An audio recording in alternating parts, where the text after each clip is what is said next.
iTunes, and Google Play. WPFW, Washington, D.C.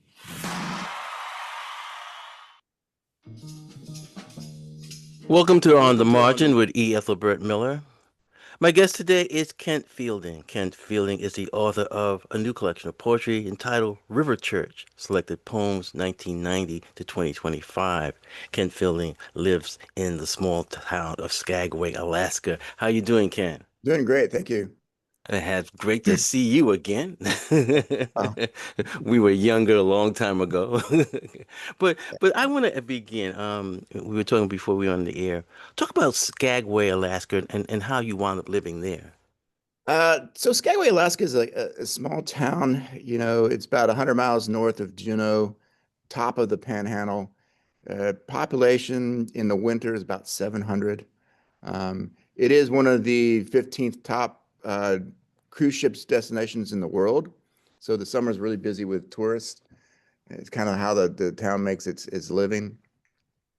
But I think I wound up here. I was teaching at UAS in Mount Edgecombe in Sitka, and then I got a job out in the Marshall Islands, and I was out in the Marshall Islands for a while, and then my wife was just, we had a birth of our first child, and my wife was, just wanted to get back to Alaska, and so, that's kind of how you get back. I just started looking for jobs and ended up back in Skagway. I mean, I had some other offers in Alaska, but I think Southeast was where we wanted to be, and so I'd been to a Skagway before, and I just eh, you know ended up back here. I was thinking when I first came back to Skagway, we'd probably be here for 4 years and then go somewhere else, but we've been here for longer than that. Kind of when you start a family, that's kind of what happens. Right, right. We've heard so much about the impact of various cuts to, especially affecting radio.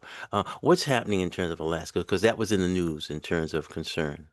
Well, so as far as cuts to public broadcasting, we have one radio station that is serves both Haines, Skagway, and Kwakwan, Alaska, and I'm pretty good friends with some of the local people who run the radio station, and I'm told that we have 2 years left. They think they have 2 years of funding, and once that's if the radio station disappears, we have nothing. I mean, there's you know, When when silence. you, when you say nothing, I mean, what's that? Is there would it be picked up by print or something like that? Well, I mean, we do have a local newspaper that's published, once every 2 weeks, but it's also like owned right now by someone outside of Skagway. So, I don't know exactly what they're covering. Um, so yeah, I don't, I mean, silence. Yeah, okay. We'll talk about that a little later on. But let's go back to when we first met, and I believe we were a student at the University of Louisville. Right. Um, but I want you to begin our program since you have a new book out. Could you read the poem Kent, named Kent, that you have? Sure. Yeah. This is named Kent. Think of cigarettes. Your father named you after his favorite brand. My uncle chuckles, sipping wild turkey. My father, a chronic smoker, smoked 9 packs during my mother's labor. The story? He stood staring at a pack, Kent 100s, when the nurse brought the news. A boy. Think of cigarettes. Think of my father, the white lobby, his pacing, stick after stick in his mouth, smoke curling from his lips like rough ocean waves on a foggy morning. Think of cigarettes. Think of me, named after his favorite brand. I became the smoke that made my father cough, the smoke that blackened lungs, the smoke that filled the long work hours at a school he hated. Inhale, inhale.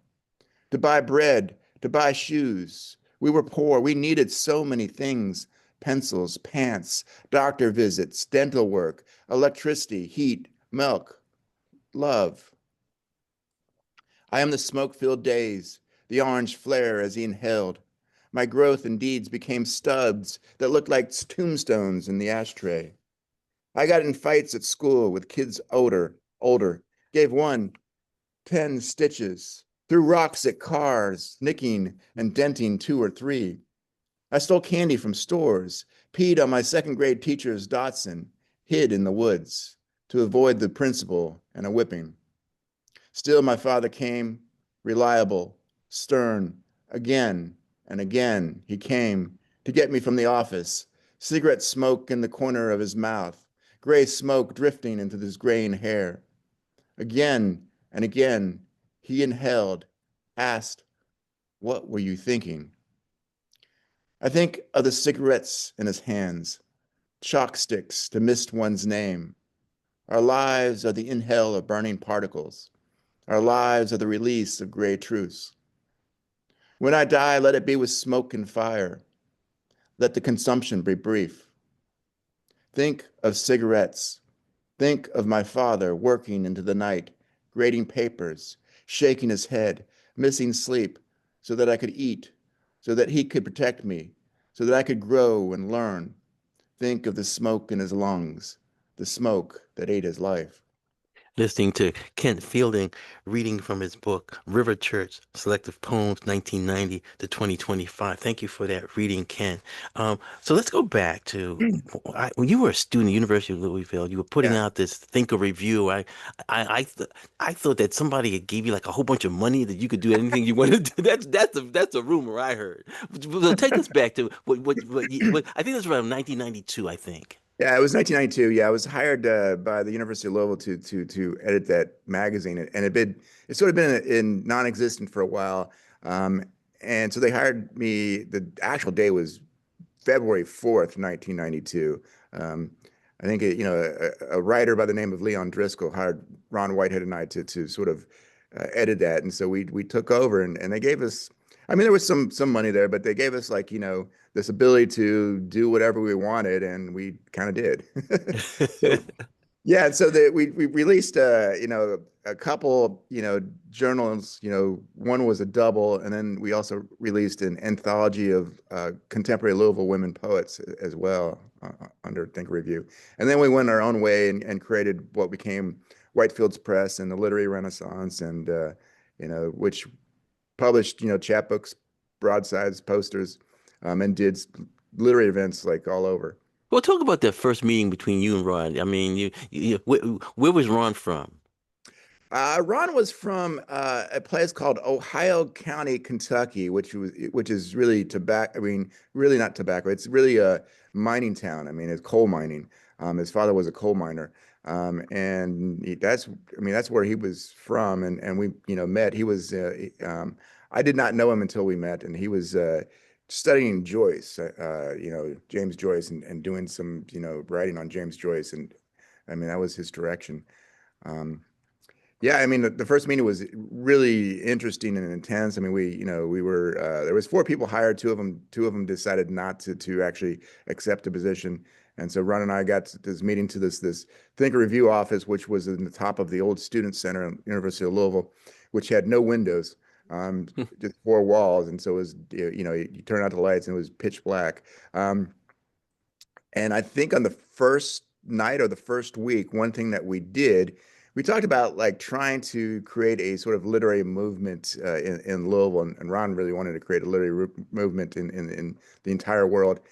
The entire world, right? Yeah, and uh, we asked, Ron was asked, we wanted to create a reading program, bring some writers in that we as sort of younger people wanted to hear, because and like universities, they bring in like academic poets, and academic poets are great, but we also wanted to bring in some people like some beat writers that we were interested in Well, then at the time. how did I get invited? How did you guys hear about me? Was like a fifth round draft pick or something like that?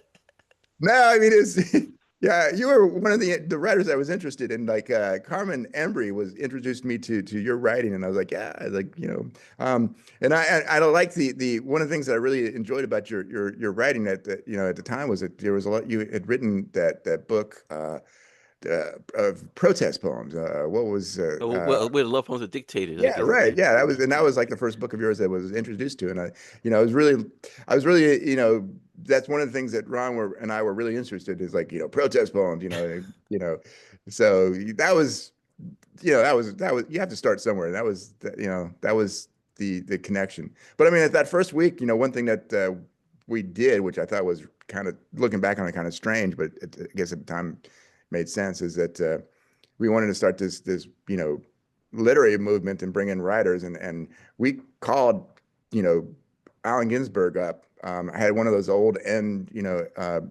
poets and writers directory books, and Ginsberg's Right, right. One of those in things it. we had to write. Exactly. I remember those.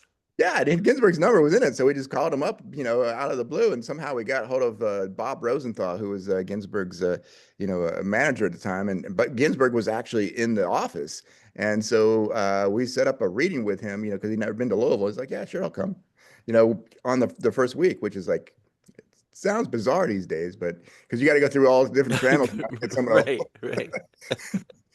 So, Well, I went back and I pulled this little you had this Heaven Chapbook series yeah, yeah, Whitefield yeah, yeah. Fair, and I looked at this, okay, and I don't know how many you did. There's seven here that's listed. Yeah, One was W. Loran Smith, The Boy right, Became a Book. Second is Lawrence Ferlinghetti, Travels in right. American Deserter. Three is Allen Ginsberg, On Visiting Father and Friends. Then Diane de Palma, The Mask is the Path of the Star. Fifth is Amiri Baraka, Thomas Clarence. Top number that's what seems very timely today. Um, Right. number six was me with the fire this time, and then seven was Ron Whitehead and yourself. The revolution is about to begin, and these are nicely done. There were 50 copies of each, Yeah, But what happens is that when you look at this type of work today, which is like hand stitched and everything, um, if writers were getting together like you and Ron today, it'd be something like online publication. right. Do you feel that something's lost in terms of just the whole aesthetic and the whole thing, a process of putting up together like a chapbook? Yeah, no, I think that I mean the chapbooks and something that you can put in your hand, I think for me um is it's like you have a sort of I don't want to say an artifact, but like something that you can take hold of and then you can show off to your friends without saying, "Hey, here's a link to my poem online." And I also like it's harder for me to read stuff online, and it just might be our generation. I don't know, Hmm. but I would prefer to have something in front of me in print. Um, Hmm. and the thing is like I don't something I can mark up. Just Right. physically. And you'd be amazed at some of those older publications that like I sometimes search them online, see what they're going for on eBay, and some of them are a lot a lot of money. I'm like, Right. oh. Right. Well, when I think of what you guys were doing, I go back and I think about Dudley Randall, who started Broadside Press, first doing broadsides. Yeah. And I think when I look at the broadsides that you guys have done, I mean, you want to frame these things, I mean, they're very attractive. Talk about the whole thing of collaborating with like other artists. Well, I think that, I think the thing with broadsides and what I love about broadsides is you can like, there's so much possibility because you have the print, the words themselves, which is great. But beyond that, you can, add photography or artwork and, that sort of, so it's when you frame them, a combination of like, different, art mediums, you got the poem, you got perhaps a painting or a photo. It just on a wall, it just brings it out and attracts the attention to the viewer, and you can also analyze if you wanted to analyze the poem and the painting and see how they relate to one another. Hmm. There's a lot going on with it, and I do have a lot of those posters framed, and I have both your posters framed on all my walls. So yeah, it's When you think about that, and I want you to talk more about Rod and yourself in terms of when you go back and look at the 50, look at the B poets, they were doing these type of things, running the small magazines. I think of Hetty Cohn and Dinah Primer and Leroy Jones at that time doing these publications. At that one time, it was like mimeographing stuff. I'm reading like Anne Wallman right now, and so I really feel that you and Ron, kept a tradition alive. Yeah, I mean, I think we took we took our lead from, from the beats, particularly like, Diana Prima with her like mimeographed, just the idea of getting that work out. I think it's important. Getting, being able to like, you know, promote something that you thought was important, that you thought other people should read, and try to circulate it and get it in as many hands as possible. I think that, when you talk about poetry, I think that's really important. And it I mean, maybe that's what's going on with online stuff, but it seems like something is lost. Um, I mean, I was really impressed with like Diana Prima, like, selling like a first edition of Howl, signed edition from Howl by Allen Ginsberg, to just continue publishing, Right. this stuff that she was doing. Mhm. Um, and she, yeah, it was also fun. I mean, you're young and you have a lot of energy and you can get Mhm. out and do a bunch of stuff. And, the combination of the chapbook, or the publication, plus the live event, Mhm. added Well, energy. I mean, when you look back at this movement, you mentioned Diana quite a bit. I remember yeah, at one time, even her name sort of like was in the background, right. and are there any, uh, well, two questions. One, who are the beat poets that you like? And then also, are there a number of beat poets, for example, that are not well known? Yeah, well, the beat poets are like, I mean, Diana Prima is definitely up there. I mean, Revolutionary Letters, I think, is just one of those books that you need to like, everyone needs to read. The idea of, what she did with that book, and the things that she fought for in that book, both with, the art. I mean, it's a book that I also find like a lot of younger female, poets are attracted to as well. So I Mhm. think, for at least the immediate future, I think her position in literature is secure. But the other one that, other beat poet, and he may not want to be named a beat poet, I don't know, is Mary Braca. I mean, Mary Braca Mhm. is like, just Well, he first published him and at that time, yeah, Hetty Jones. They published Ginsberg, I think, for the first right. time. Yeah, right. No, I mean, but like, Mary Baraka, like, is like another name that I think is very, very secure, for the volume of stuff he did. But like, poems like Thomas Clarence, as you said, is timely. Is like, yeah, I mean, it's like, I think I joke all the time. Like, first time I heard, Mary Baraka read, he read that poem and he said, yeah, some people are so backward today, you got to turn their name around. Right, right. Well, you also had the thing to turn the evil backwards is to live, which is another play on the word in terms of Right, right. and, Yeah, I always like yeah, that one. When we think about this period, I'm looking at how more attention wound up being given to like Bob Kaufman, yeah. Mark off. Good. it was that. And then it seems as if when we look at this period, it's East and West Coast, Great. you Yeah. know. Now, I wonder, I mean, you looking here, looking very angelic. Were you ever also influenced by like, say, Buddhism or Zen or anything like that? I wasn't really interested. I mean, I wasn't ever really influenced deeply by Buddhism. I did, read some Buddhism, when I was like, studying, Ginsberg and Kerouac, knowing that they got into it just to try to figure out what they were doing. But, and it never really, stuck. I mean, I still, meditate every once in a while, but it's meditating really just to clear my mind and So to you got relax. into drugs and stuff. Well, yeah, you try to, at my age, you try to, those things are way in the past. That's why we have this show that we can document who you are, Ken Fielding. That's Yeah. what this is all about. But let's go move on to some things. I wanted you to read another poem Okay. because it gets into you um as a writer, and I wonder if you could read "Stealing Time" Stealing because I time. think a number of people would identify with that who are struggling to write. Let me find it real quick. It's on page 7. Okay, thanks. I took my marker out. I did have it marked. All right, stealing time. Stealing time. You must make the time to write. Steal it from somewhere. From employers who believe they own the minutes of your life. Silently say, these are my moments, and write. Write lines during the day as you answer the phone. teach students, wait on tables, lay concrete, record it, write it. You own your seconds no matter how much someone pays you.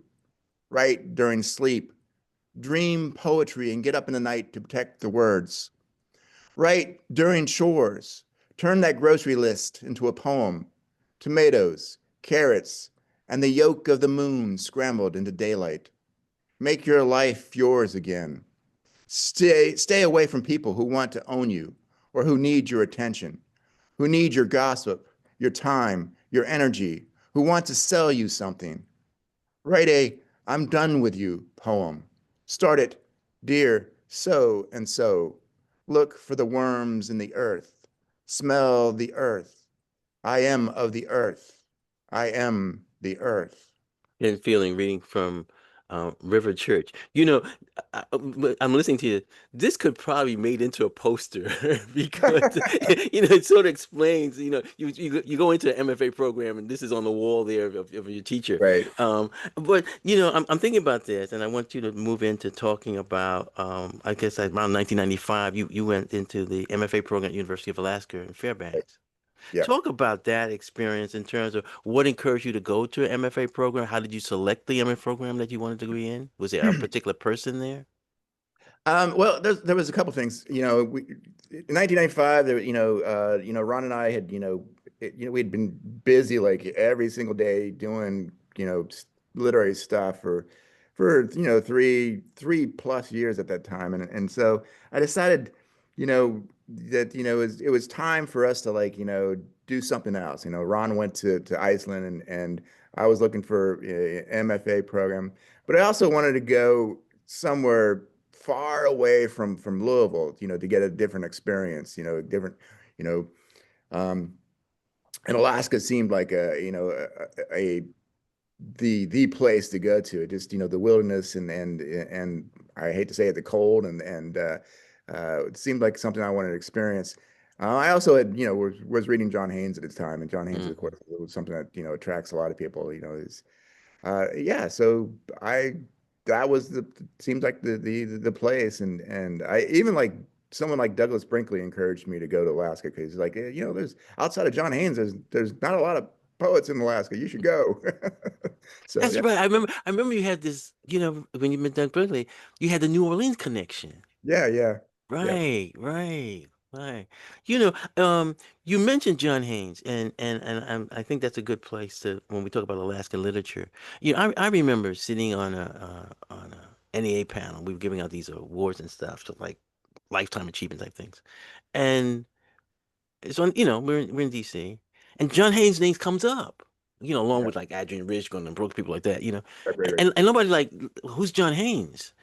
You know, and I said, you know, that was my lesson in terms of how, and you can comment on this, Kent Feeling, about how sometimes regional, you know, like okay, I'm in Kentucky and I just know the the Kentucky writers, or I'm in the South and I know the South. That what and maybe New York and New Jersey dominates the literary scene, you know.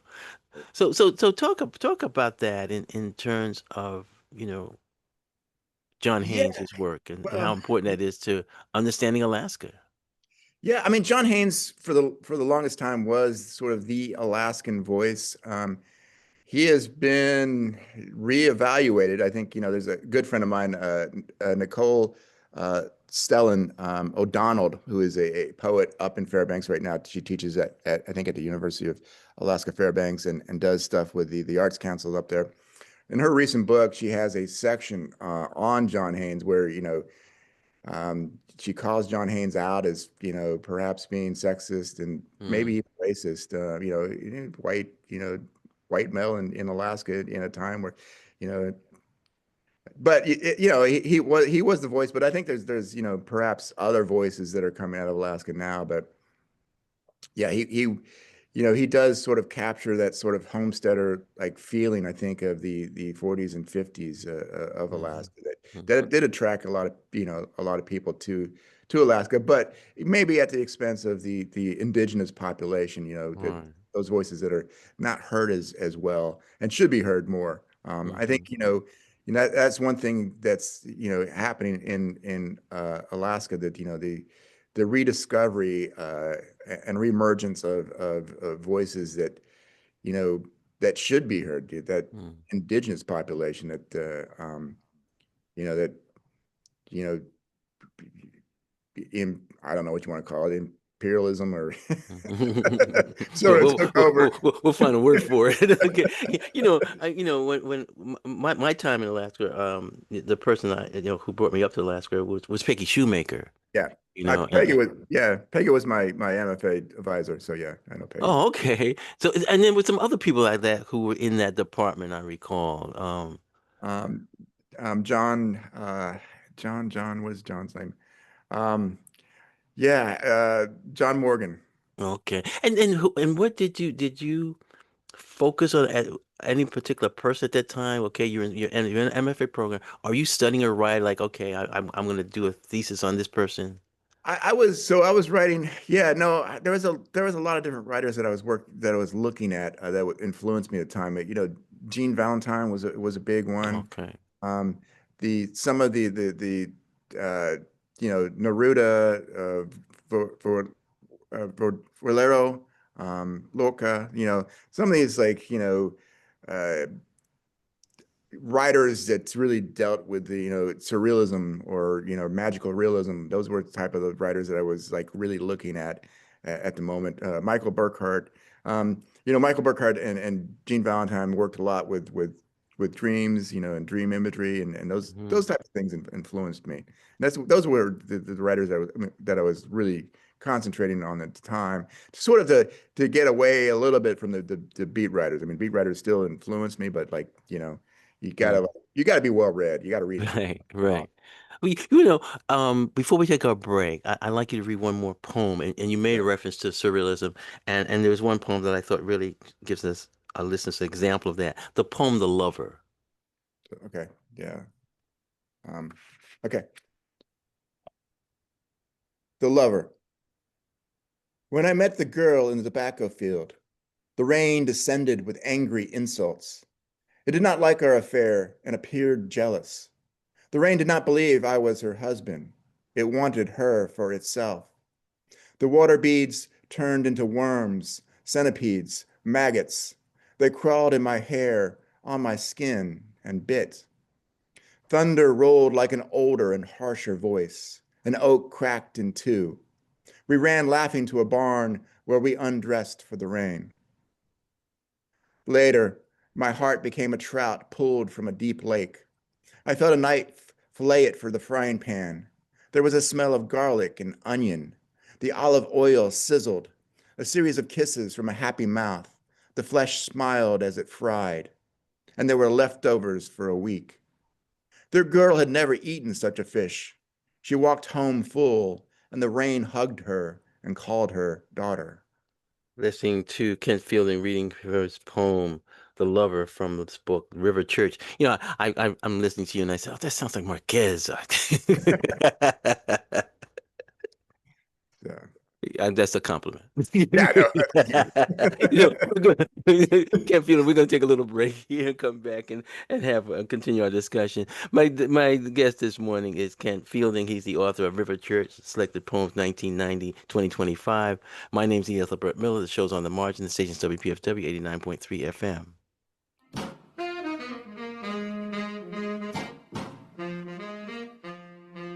Peace! This is your social justice calendar for the week of September 8th, 2025. On Thursday, September 11th from 6:30 to 8:30 p.m., Sankofa Books and Cafe presents Nobody Can Give You Freedom, the political life of Malcolm X book discussion with author, Professor Kehinde Andrews, located on 2714 Georgia Avenue, Northwest, Washington, D.C. For more information, visit sankofa.com. Also on September 11th at 6 p.m., there will be Malcolm Lives, a 20-year anniversary Busboys and Poets presentation at the 14th and B location on 2021 14th Street Northwest, Washington, D.C. For more info, visit busboysandpoets.com. On Sunday, September 14th from 1 p.m. to 3 p.m., the D.C. Peace Team will hold an online session entitled White Supremacy at Work. The session will explore how white supremacist violence functions in professional spaces. Using the framework of The Wizard of Oz, participants will examine how power hides behind performance, fear, and illusion. For more info and to sign up, contact fgorter@dcpeaceteam.org. WPFW's social justice calendar connects you to grassroots activism in the DMV. Submissions can be emailed to socialjustice@wpfw.org. Please include the name, date, and address of the event. This is due by Thursday at 5 p.m., at least 1 week in advance of your event. WPFW's social justice calendar helps build a better world, one broadcast at a time. Okay, we're back on the margin with my guest, Kent Fielding. Kent, why don't you read from your book, River Church, Coffee with Adele, Okay. and talk about Adele. You want me to talk about Adele first or read? I mean, whatever you want to do. It's your show. Coffee with Adele. She sips coffee as blue jays land in a nearby tree. My aunt is 102. She does not recognize me, does not remember all the times I turned her mattress, washed her car, brought her the chocolate brownies she is not allowed to eat. But she tells me about her family's farm, the horses, the barn, the cows on the hill, all the chores, how she desperately wanted to escape the country, escape the tobacco hanging in the barn and the smell of manure. She explains what it was like to live through World War II, the cousin who lost his leg at Omaha Beach, how he no longer laughed or smiled, but was quiet, hollow, how she read newspapers, searching for the names of friends killed, missing, searching for her cousin's missing leg, how she moved to the city, waited tables at a diner, how she met her husband, Ted. After Macy's Thanksgiving parade, at a bar, he bought me a drink. He was Irish, a fireman, loved his whiskey, and he could laugh. He could tell a story and always smelled like peppermint. She laughs at the thoughts of him. I am told that each memory is its own world, formed and reformed every time we create it, as if experienced for the first time, as if imagined for the first time, again and again and again. Who are you? She asks. I forgot your name. And I begin to think about my own aging, disappearing into dates and images of the past, unable to recognize family in the present. What does it mean to be alive but lost, to remember yesterdays but not what happened an hour ago? Will I vividly remember the 1980s, the songs of Michael Jackson, Kurt Cobain's suicide, the first girl who kissed me and who broke my heart, but forget my granddaughter's face? Will my granddaughter sit next to me, a stranger drinking coffee? Will I listen to songbirds, watch the clouds alone? Kent Fielding reading from his book, River Church. Talk about that poem, because I find that poem doing two things. One, being a caretaker, and Yeah. also dealing with aging. Yeah. Yeah, I mean, I think, my aunt actually just died this past April. She was 103. Um, Remarkably, she was still, she could walk around and everything, and remarkable for 103. But yeah, her mind, her memory started to go in the I think when her mid 90s. And I remember, because I live in Alaska and she was in Kentucky, and so I remember, visiting her, when she was like 95 or 96, and both the great thing and terrible thing that at the same time was that like every 10 minutes she would be like, "Oh, you're here," and her face would light up because she's like, "You come to visit me." But it was like every 10 minutes. It's like, she'd forgotten that I was there. It just, so that was both great. And because it's great to see, someone's light face, like Right. up when they haven't seen you in a while, and they're like, yeah. But it's also like terrible because, oh, I mean, I've been here for an hour. Right. Yeah. Um, but yeah, and then you start, thinking, and she could tell you about her past, but you start thinking like, your own aging, like Hmm. that fear, like, will I start to forget people and not recognize their faces, and, have to leave myself notes, as far as, because like she did. I mean, there was notes that she had about certain things that she was supposed to remember because you would forget. But yeah, that type of aging, I think a lot of people, I think, fear. Hmm. Well, I find interesting. Someone, if you were workshopping this poem, somebody would say, "Well, why isn't this two poems? One about your aunt and one about you?" Because I mean, it is that transition that's there. And then I also want to know. I mean, our listeners can't see it, but you changed the structure near the end of the poem in terms of how you use white space, and I'm Yeah. wondering what constantly went into that decision. Yeah, the ending of the poem that it was a conscious decision just to show the breakup of like the memories, the disconnection of perhaps thoughts that seem to happen, in old age, particularly when you talk about the present. I mean, I think Hmm. the past is, at least with my Aunt Adele, that the past was secure. I mean, it's like it happened and she could remember it, but the present was always broken up as far as like Right. what was right next to her. Hmm. And that was I the like, yeah, thought. and I like what you said about that because that shows you exactly how when you're looking at a poem physically on the page, okay, you're very conscious of that this is what you're trying to do. Yeah, and one thing with the poem in the beginning, there's some longer lines, and even on the page that they're indented because the line itself didn't fit on the actual page because the book is fairly, it's kind of small as It's one we call a pocket book. right, yeah, Because for you are a man of travel, this is the type right. of book that you want to But in have. your yeah, Right. We're not dealing with the Kindles in it. We're dealing with the pocketbook. But, we made a number of references, Kent, Fielding, today about Kentucky. Could you read your poem, Kentucky, that's on page 67? yes. Okay, so Kentucky. The buzzsaw of cicadas in the trees announces the heat to tobacco fields dark green, leaves the color of some South Pacific sea. You expect ships to be buried underneath with lost treasure, Spanish doubloons, Roman coin. Men have drowned in tobacco in this town, searching for it, cut the plants in the rain and caught the sickness, were sucked under by the shovel's undertow and the preacher's feverish words. They disappeared in thunder. Tobacco fields hold many bones, more than most graveyards, for the living must grow upon the dead. Thank you, Kent Fielding. We'll go from Kentucky, and because of this poem, it's a good transition for you to talk about how and why you got to the Marshall Islands.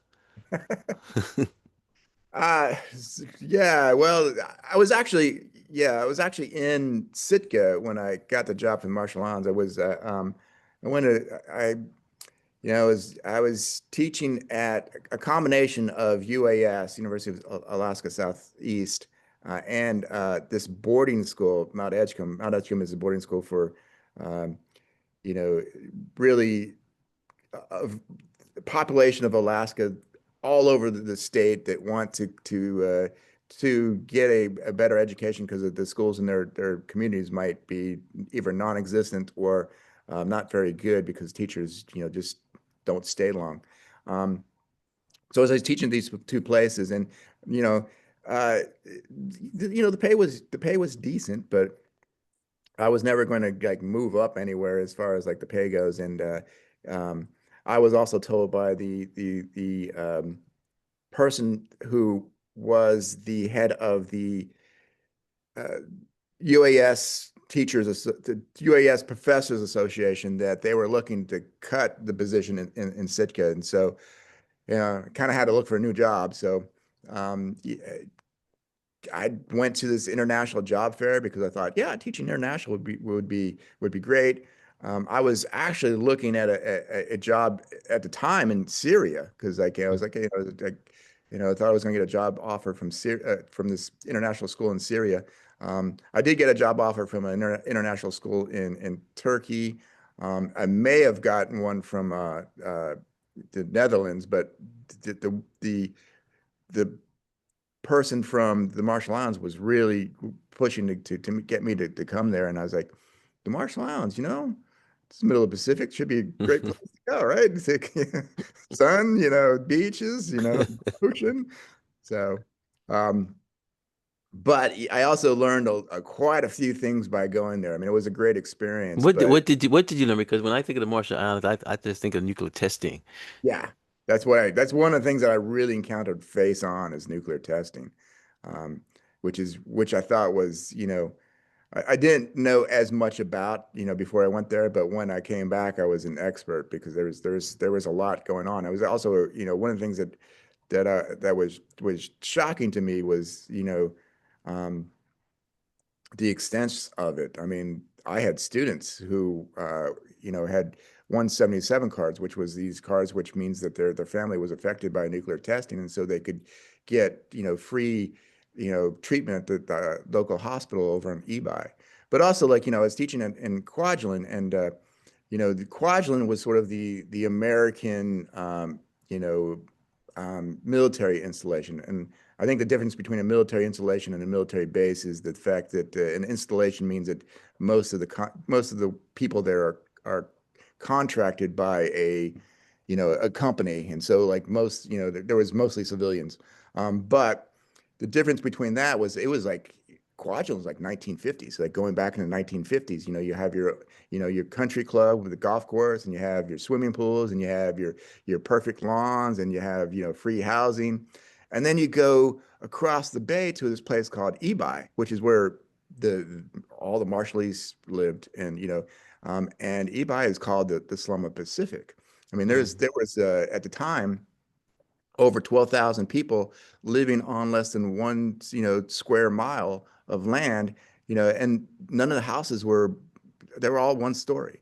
And so, Ebi was also a place that never slept because, like, there's certain households that you had to rotate sleeping because there's just not enough sleeping space. So the difference between the two was kind of shocking for me as far as like, uh, because the Kwajalein is owned by the Marshallese. It's just rented out by the United States. But of course, the United States, took Kwajalein during, a battle in World War II, and never left. Um, I just, rented, but, I can't foresee them actually leaving until climate change floods that island.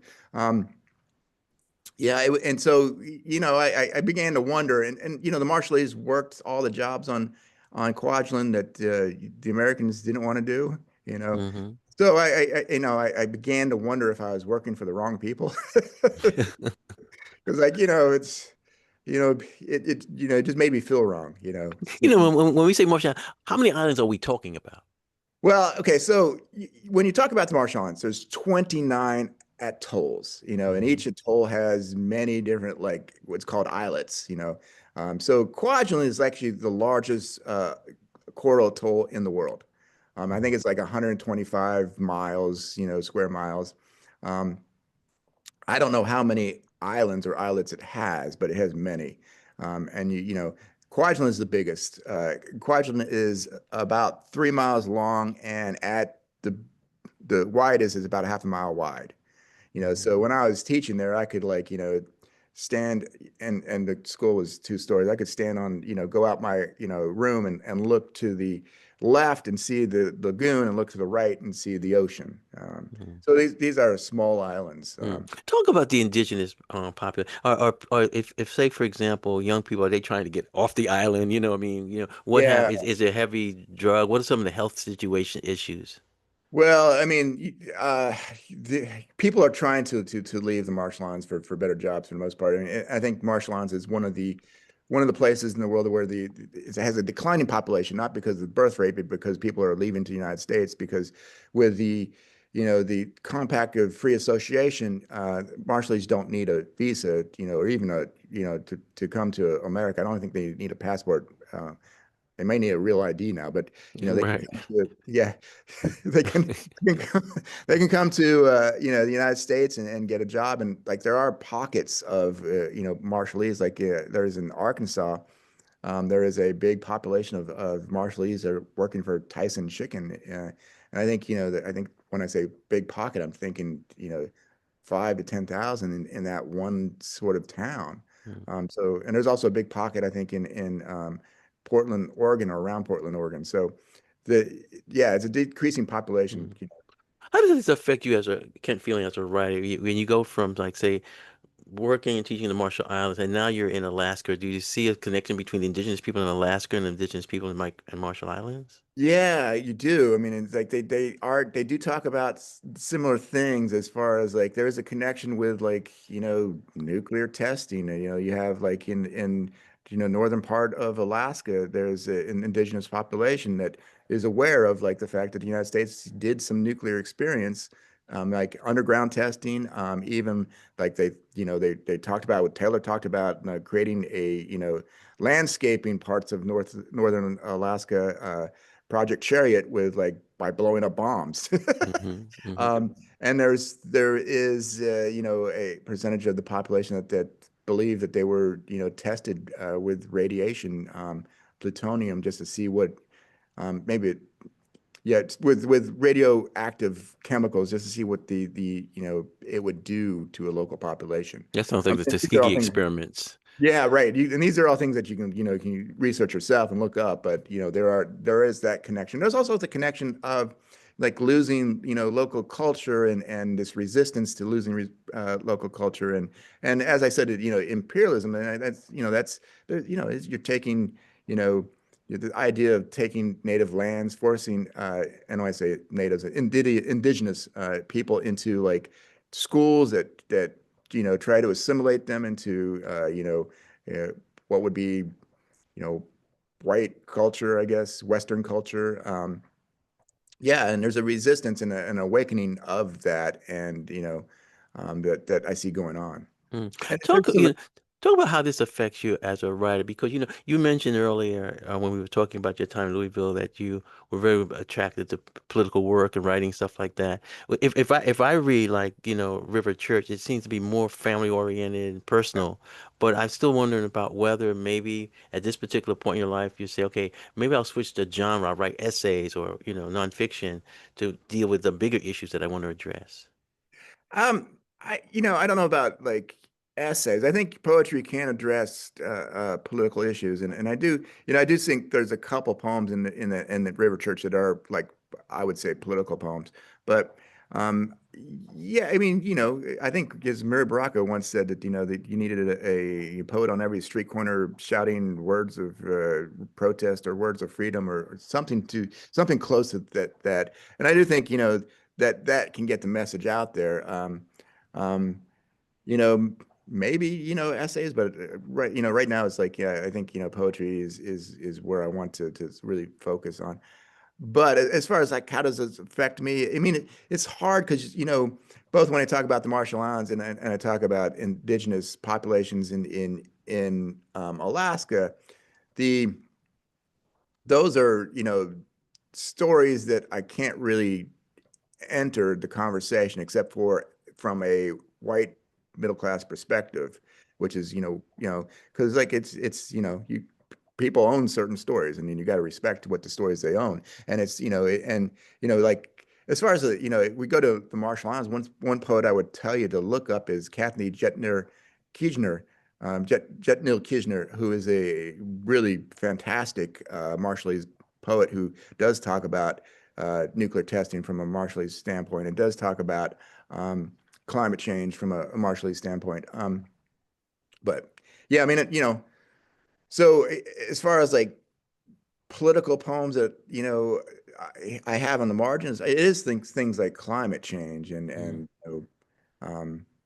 because like climate change is something is going to affect Alaska and opening Anwar to oil production, is something that will, affect not just, the native culture, but also, everybody else.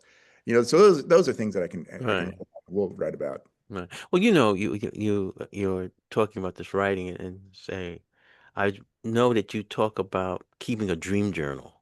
Yeah. Okay. And I was wondering how important would you recommend that for writers I think keeping dream journal does two things. One, it kind and of what and define the dream journal just for our listeners. yeah, well, so keeping a dream journal is like, is you wake up, if you wake up in the middle of the night, write something down. But if you wake up in the morning, try to write down whatever it is that you Unless you're rushing to the bathroom. right. Try to rush. Yeah, right. Try to write it down before you get to the bathroom. But because dreams disappear like that. But I also find like the more you write them down, the longer you're able to, or more of a dream you're able to memorize, to not memorize, but to remember later on, or when you wake, because it's just like a habit. But those moments are fleeting. But a lot of happens in dreams that can be used, like imagery, because I dream in like vivid images, and that's really important to me. And sometimes stories as well. And I think there's a lot of material there that you could work with if you record it. I mean, I don't think dreams themselves are ever come as full poems, but like they Mm. can be worked into poems. So do you have like a stack of dream journals over the years? Uh, yeah, I mean, it's You haven't been sleeping a lot then. well, I don't get it, I don't get it.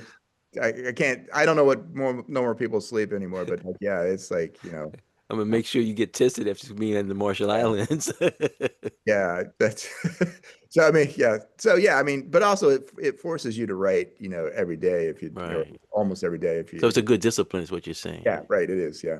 I mean, because Mm, like you need I hate to say it for young people, you need to force yourself to write hmm. because if you just wait for inspiration, it's not gonna it'll come Not gonna, sometimes. It's not gonna come, right, right, every day. right. Well, before we end our show, I want you to talk about one person that I think is, well, I know is important to you. And let's talk about Hunter Thompson. Hunter S. Thompson, yeah. Yeah. Just who he is and why he's important to your work and who you are. Okay, so Hunter S. Thompson was a journalist. Gonzo journalist is kind of what he's known for. That comes out of Louisville, Kentucky, which is sort of my hometown. In the 60s and 70s, really wrote a lot of activism. Like he wrote the book Fear and Loathing on this 1972 presidential campaign trail, as well as like Fear and Loathing in Las Vegas, Hell's Angels. Those are the three books that he's really known for, and some other things. Um, he becomes known later on in his career more for his personality and his lifestyle than his writing. But it's really as far as me, what I am interested in is his writing, particularly like those three books, Hell's Angels, Fear and Loathing in Las Vegas, Fear and Loathing on the presidential campaign I think are American classics. Um, things that I think everyone should read and think about. I mean, there are, I do realize that some people do not, like him for certain aspects of his writing, but I do think one of the things that, when he was writing and writing well, the critique of American politics was really good. Hmm. Well, let's end on a good note. You're known for these big literary gatherings. Right. Yeah. You got one, I think, coming up soon. Yeah. So the Gonzo Fest, which is a celebration of Hunter S. Thompson's writing and life, and we put writing first because I don't want anyone to emulate his lifestyle. I don't think that's healthy. I know it isn't healthy. So I mean, I guess one thing I tell young people, like do not, you got to look at his writing and focus on his writing, and B, you got because like one thing that Hunter, people don't realize about Hunter is that he spent years developing his writing career before he got lost in, whatever it was he got lost in. I mean, we can define it, um, but also you got to like, find your own voice. I mean, too many people Hmm. want to write like Hunter S. Thompson. You can't do that. You're gonna spend too much time, not sounding like yourself. But yeah, there's so 2026, we have Gonzo Fest 2026, which is in New York City, which is going to be, a celebration of, Hunter S. Thompson's writing and life. And there's numerous panels academic panels that connected with it. This year, we are focusing on his political writing. Um, I think it's timely to focus on his political writing with what's going on in the country, but we also have a panel on his Hunter S. Thompson as a sports writer. Um, People who knew Hunter S. Thompson in life, And also Hunter S. Thompson's New York, because he spent some time in New York becoming a writer, in the 50s, which is not really covered very much or known about. But there's also another side of Gonzo Fest, which is the poetry and music. I mean, it's almost like a type of insomniathon that, another event that Ron and I did a lot of, which were, stay We up all got to night. wrap up. 30 seconds. 30 Right. seconds. Okay. Well, Okay, that's where I remember the one down in New Orleans, because I think I was down there with Robert Creeley and Baraka, Yeah. actually. Okay. Right. Kent Fielding, this is great reconnecting. My guest today has been Kent Fielding, the author of River Church Selected Poems 1990 to 2025. The show's On the Margin. My name's Ethelbert Miller. The station's WPFW 89.3 FM.